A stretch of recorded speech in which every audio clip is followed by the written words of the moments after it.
अकोल्यातील मोठी बातमी समोर येत आहे। जीएसटी विभागाने अकोल्यातील पान मसाला, किराणा आणि अन्य दुकानांवर छापे टाकले आहेत। ही कारवाई अचानक झाली, त्यामुळे व्यापाऱ्यांमध्ये मोठी खळबळ उडाली आहे। विभागाने कागदपत्राची सखोल तपासणी केली आहे। चला पाहूया सविस्तर माहिती। अकोला शहरात जीएसटी विभागाने मोठी कारवाई करत अनेक बाजारांमध्ये सर्च ऑपरेशन राबविलेत।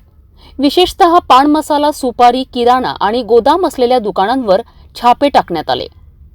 जीएसटी अधिकाऱ्यांनी तपास केला की व्यापारी नियमित कर भरत आहेत की नाही किंवा कर चोरी होत आहे का।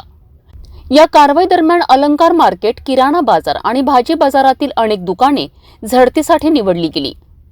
सूत्रांच्या माहितीनुसार औरंगाबाद आणि मुंबईहून आलेल्या अधिकाऱ्यांनी या तपास मोहिमेत भाग घेतला। कोणतीही पूर्वसूचना न देता ही कारवाई करण्यात आल्याने व्यापाऱ्यांमध्ये मोठा गोंधळ निर्माण झालाय।